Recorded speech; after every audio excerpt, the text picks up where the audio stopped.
So, if you think back to the spring of 2015, and you were to ask citizens across the European Union what their absolute biggest fear was, well, terrorism ranked right at the top of the list. Right. Trailing only slightly behind, massive macroeconomic issues. Exactly. But if you actually dig into the data of that specific survey, Eurobarometer 83, you find this massive, almost absurd statistical paradox. Yeah, the Romania data point. Yes.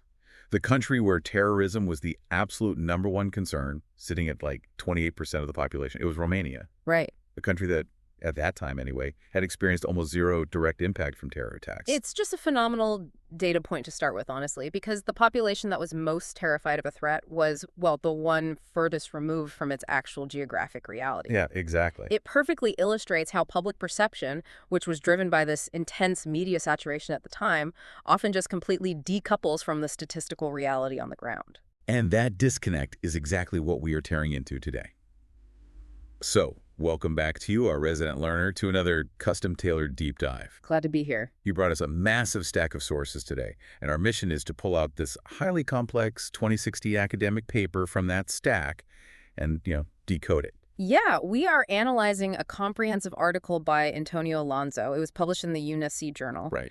And the paper basically evaluates the European Union's 2016 global security strategy, specifically how this massive multinational entity attempts to combat terrorism, jihadism, and organized crime. Which is incredibly hard when your own internal borders are practically invisible. Exactly. That's the core challenge. So you really have to set the context here because 2016 was just a defining year for Europe. I mean, post-Bataclan in Paris, post-Brussels, the whole illusion of a secure perimeter was completely shattered. It really was. The public was absolutely demanding action. But before we look at how the EU actually built its security strategy, we need to look at what the Europol data says they were actually fighting.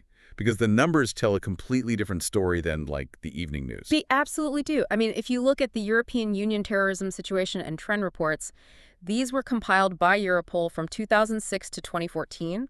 Okay. The vast majority of terrorist attacks in the EU were not religiously inspired at all. Really? Yeah, they were nationalist, separatist, or extreme left and right-wing attacks. Okay, let's unpack this, because I want to make sure I am reading these tables correctly. Sure. In 2006 alone, Europol classified 424 attacks as nationalist or separatist. Correct. And in that exact same year, how many were classified as Islamist or religious? Exactly one. One. Just one. That is wild. And even stretching up to 2013, the source material notes there were 84 nationalist attacks and 0 religiously inspired ones. Yes, the data is very stark. So I have to ask, if the pure volume of nationalist and separatist attacks is historically so astronomically higher, why did the entire European security apparatus suddenly pivot its entire focus, its funding, its strategy toward jihadism? Well, it comes down to the mechanics of the threat and the sheer lethality. Right. The nationalist attacks, well, there were a lot of them, operated within a somewhat predictable framework, Right, like ETA in Spain or dissident Republicans in Northern Ireland. Exactly. They had specific territorial goals, they issued warnings, they wanted to negotiate. Right. Between 2009 and 2013, there were over 1,000 total attacks across the EU, resulting in 38 deaths. But the new wave of jihadist terrorism that spiked with the rise of ISIS, well, it fundamentally changed the mathematical equation of terror. Because they weren't trying to blow up a bridge at 2 a.m. to make a political statement. They were trying to maximize human casualties in crowded theaters and airports. Precisely. The goal wasn't to force a political negotiation. The goal was mass trauma. Furthermore, the tactical mechanism completely changed.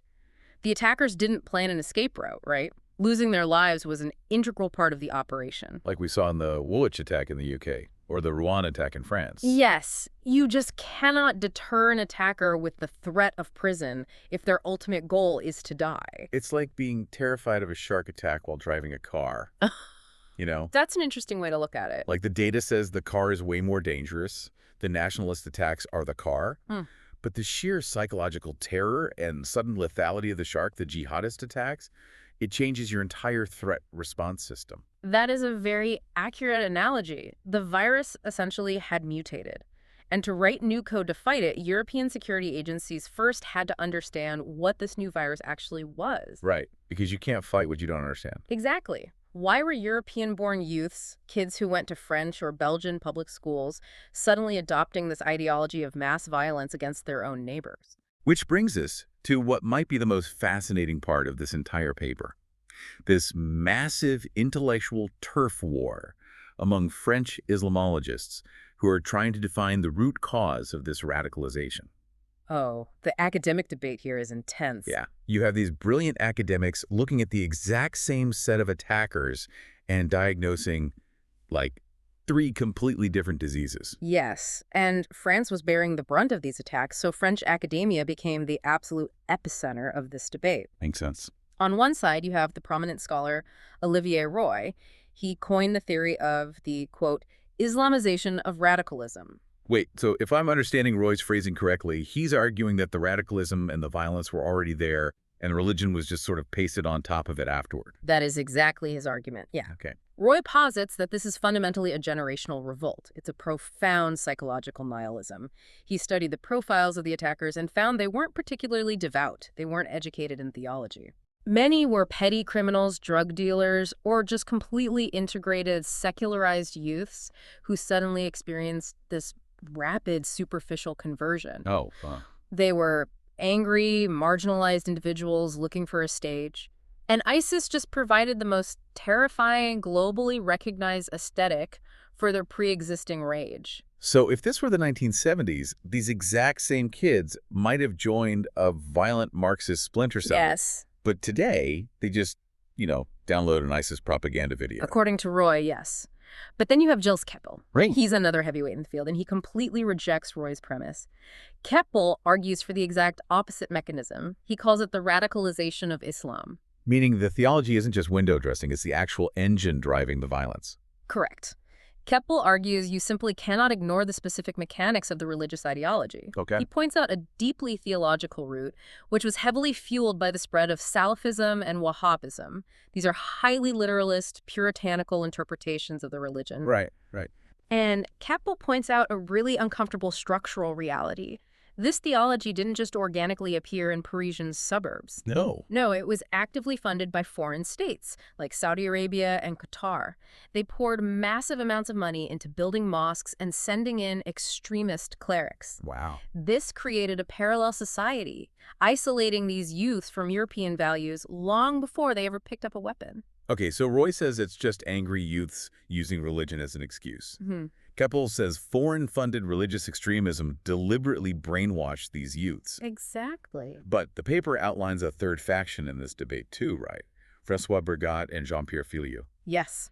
Bergat and Filiu step in and argue that both Roy and Keppel are suffering from a kind of geopolitical myopia. How so? Well, they argue that you cannot explain domestic radicalization without looking at Western foreign policy. I see. They point to the structural legacy of colonization, the disastrous interventions in the Middle East, and a perceived Western indifference to the suffering of Muslim populations abroad. So it's about international relations. Yeah, Filiu explicitly argues that the anger fueling these youths is a direct blowback from those international conflicts. Wow. Okay, so if Keppel is right, and foreign states are funding the ideological virus, why didn't the EU just sanction those states? Well, that's a good question. Or, if Bergat is right, why not change foreign policy? How does a massive bureaucracy like the European Union write concrete security laws when the leading experts can't even agree on what the actual problem is? What's fascinating here is how the EU effectively managed this paralysis. They made a very deliberate, pragmatic choice. What did they do? If you look at their official policy documents, starting around the 2005 counterterrorism strategy and continuing through its updates, the EU officially emphasizes the socioeconomic causes of radicalization. Okay. They focus on things like social marginalization, xenophobia, lack of education, and youth unemployment. So they basically leaned toward a softer version of Roy's theory. They decided it was a social integration problem. Mostly, yes. But wait, doesn't that completely ignore Keppel's point about the foreign funding? It does. Completely. And Alonso's paper highlights this as a highly consequential political decision. Yeah, I bet. Structurally speaking, it is much easier for the European Commission to allocate funds for local community centers, youth job training, and anti-discrimination campaigns. Right. Much easier than it is to aggressively confront vital geopolitical allies and massive trading partners about the theological content they are exporting. Okay, so the EU chose to treat the symptom, the socioeconomic marginalization, while the academics are screaming about the virus, the ideology itself, because it was too diplomatically expensive. Critics of the EU's approach would certainly argue that, yes. The EU established the Radicalization Awareness Network in 2011. What did that do? It was designed to train local teachers, social workers, and prison guards to spot the early signs of radicalization. It's a very decentralized, community-based mechanism. Sure. But if you accept Capel's theory, training a local social worker doesn't stop the millions of dollars flowing into a radical local institution. Right. But let's look at the flip side of this for a second. Okay. Let's say a local social worker does spot a threat, or an intelligence agency identifies a highly radicalized individual. How does the EU actually track that person? Because moving from the academic theory of radicalization to the actual mechanism of catching terrorists requires looking at how European intelligence shares data. Yes, it does. And the source material paints a picture of a system that is, honestly, incredibly fragmented. Fragmented is a very good word for it. The whole principle of the Schengen area is the free movement of people across internal borders. Right. But if a suspect can drive from Brussels to Paris without showing a passport, well, intelligence must move faster than the suspect. Exactly. The EU attempted to build a massive digital architecture to do this, resulting in an intricate alphabet soup of databases. The paper lists so many of them. You have SAS the second, the Schengen Information System, Yes. ECRIS for criminal records, Yeah? Eurodac for asylum seeker fingerprints, Yes. and the TFTP to track terrorist financing. But if they have all these databases, how did the Bataclan attackers, many of whom were known to authorities, just stroll across borders and execute a coordinated attack? Because having data is not the same as translating and sharing data. The mechanism of failure here wasn't a lack of information, it was sovereign siloing. Sovereign siloing. Yeah, you have 28 distinct nations, each with their own intelligence agencies, their own classified operational standards, and their own software architecture. So it's like a technical failure, like trying to open an Apple file on an old Windows computer. It's technical, but it's also highly structural. For example, if French intelligence enters a suspect's name into a national database using a specific French transliteration of an Arabic name. Oh, I see where this is going. Yeah, and then the German border police queried the Schengen information system using a German spelling convention. The system might not return a match at all. Furthermore, intelligence agencies are historically protective of their sources. There is a deep-seated institutional reluctance to upload highly sensitive, classified domestic intelligence into a massive pan-European database where it might leak. Here's where it gets really interesting, though. Okay. The most glaring example in the source material of how this bureaucracy struggles to balance security with its own ideals is the saga of the PNR. The passenger name record. Yes. Exactly. The PNR is essentially a standardized system requiring airlines to collect and share passenger data with law enforcement. We're talking about flight routes, seat numbers, contact information, baggage details, and even payment methods. Right. And the structural logic is clear. Law enforcement can use algorithms to spot suspicious travel patterns, track individuals moving toward conflict zones like Syria, and basically anticipate threats before they board a plane. Yes. It sounds like a basic logical security tool, but the timeline the paper lays out is astonishing. It really is. The European Commission formally proposed the PNR system in 2010. But it wasn't implemented right away. It was debated, amended, and then completely rejected by a parliamentary committee in 2013. And we really have to understand the mechanism behind that rejection. It was blocked due to massive legitimate concerns over data privacy and civil liberties. Naturally. The European Parliament argued that collecting the credit card data, phone numbers, and travel habits of millions of innocent citizens without any prior suspicion of a crime, well, it was a disproportionate violation of fundamental rights. I completely get it. Do I want a centralized government database tracking exactly who I sit next to on a Tuesday flight to Berlin? Right. Or how I paid for my coffee?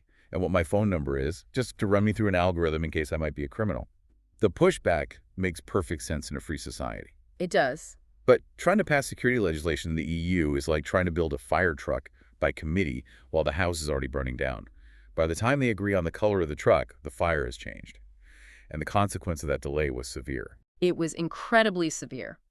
The PNR directive remained completely stalled until April 2016. 2016, 6 years later. Yes, it was only the absolute shock and urgency of the Paris and Brussels attacks that finally broke the legislative deadlock.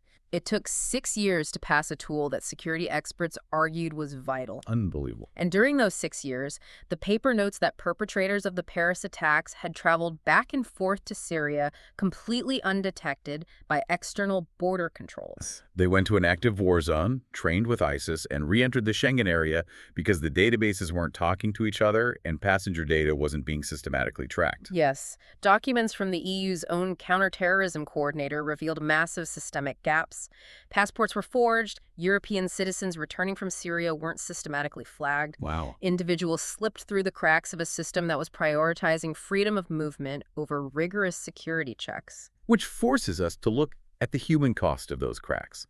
The transition from, bureaucratic delays in Brussels to what actually happens on the ground when the justice system is legally bound to prioritize civil liberties over preemptive security. The source material highlights a highly specific, tragic case study from 2016 to illustrate this inherent tension. Yes, the Jacques Hamel case. Exactly. The murder of Jacques Hamel, an 80-year-old priest in a church in Normandy, France. Let's walk through the timeline of the killer in this case because it perfectly encapsulates the exact paradox the EU was trapped in. The perpetrator was not a ghost in the system. He was a fully known entity. Right. He had previously been intercepted by authorities in Turkey while attempting to travel to Syria to join terrorist groups. Okay. He was deported back to France, processed by the French justice system, and placed in pretrial detention. Eventually, a judge granted him a conditional release, requiring him to wear an electronic monitoring bracelet. Wait, so the authorities knew he had intent to join a terror group. They literally had a GPS tracker strapped to his ankle. Yes. How does a man in that situation walk into a church and commit a murder? Because of the legal parameters of his release. The terms dictated that he was allowed to leave his residence freely, completely unmonitored by police presence, between the hours of 8:30 a.m. and 12:30 p.m. every single day. You're kidding. No. It was during these legally sanctioned hours of freedom that he walked into the local church and killed the priest. So what does this all mean? I mean, from a common sense perspective, releasing a known radical with a tracker but giving him 4 hours of unsupervised time seems absurd. Why would a judge authorize that? Well, if we connect this to the bigger picture, the judge was operating precisely within the foundational values of the European Union. How so? The paper heavily references the 2010 Stockholm Program, which is the framework that defined the EU's approach to justice and security. Okay. The Stockholm Program explicitly mandates that all counterterrorism measures must fully respect fundamental rights, operate on the strict presumption of innocence, and maintain proportionality. Meaning, in a liberal democracy, you cannot just lock someone in a concrete cell indefinitely, simply because they hold abhorrent beliefs. Right. Or because you suspect they might commit a crime in the future. They have to actually be convicted of a crime proportional to that punishment. Exactly. And this raises an important question at the very heart of the paper. How can a justice system properly fight an enemy that actively exploits the exact civil liberties, legal protections, and presumptions of innocence that the society is built upon? Yeah. The killer used the specific freedom granted to him by a liberal state to destroy that state's peace. It is the ultimate vulnerability of a free society. If you uphold your democratic ideals perfectly, you leave yourself physically vulnerable. But if you abandon those ideals to lock up anyone who might be a threat, you've destroyed the very democracy you were trying to protect. That is the exact dilemma. And this tragic realization caused a massive philosophical shift in Brussels. I can imagine. The paper traces how the EU moved from its 2003 security strategy, which was highly idealistic, focusing on soft power, multilateralism, and the belief that European values alone were a magnet for global stability, to the 2016 global strategy. So how did the text of the 2016 strategy differ structurally from 2003? The 2016 strategy introduced a core concept called principled pragmatism. Principled pragmatism. Yes, it was a sobering institutional acknowledgement that soft power is insufficient in a volatile world. The EU realized it had to implement harder power mechanics. Like tightening the external borders. Yes, tightening borders, aggressively cracking down on the illicit flow of firearms, and forcing through data-sharing directives like the PNR. They realized they had to harden the perimeter, even if it meant testing the boundaries of their own civil liberties. We've covered immense ground in this deep dive. We really have. We started by dismantling our assumptions with the Eurobarometer data, seeing how the geographic fear of terrorism rarely matches the statistical reality. We examined the brutal math of why the EU had to pivot its strategy to face a highly lethal suicidal threat. We waded through the fiercely complex academic debate over radicalization. Oh yeah, the turf war. Right, exploring whether the violence was driven by psychological nihilism, foreign-funded theological extremism, or geopolitical blowback. And we saw how the EU practically chose to address only the socioeconomic symptoms. We looked at the structural failure of the intelligence databases, where 28 different nations struggled to translate and share data in real time, resulting in a 6-year delay for the passenger name record. Which was devastating. And finally, we confronted the tragic reality of the Jacques Hamel case, exposing the paradox of fighting a radical threat within the strict confines of a liberal justice system. It just illustrates the sheer monumental complexity of the European project. Truly. It is an attempt to align 28 sovereign nations to share highly classified intelligence, agree on a unified sociological worldview regarding a mutating threat, and execute a flawless security response, all without violating the democratic ideals laid out in the Stockholm Program. To you, our resident learner, who digests complex information every day, I want you to consider the sheer weight of that balancing act. It's heavy. The source material outlines a massive, ongoing institutional push toward total digital surveillance. Interconnected databases, the tracking of flight records, the algorithmic monitoring of online behavior. The bureaucratic solution to insecurity always seems to be more data, more tracking, and more visibility. The assumption being that if the state just has enough data, it can perfectly predict and prevent the next tragedy. But here's the lingering question I want to leave you with today. If a society eventually relies on total, flawless, inescapable surveillance to perfectly predict and prevent every single attack, at what point does that society lose the very freedom, openness, and tolerance it is claiming to protect? It's a fine line. Think about your own digital footprint today. Think about every flight you book, every message you send, every database your name sits in. Is the ultimate price of absolute physical security the death of liberty itself? Something to think about.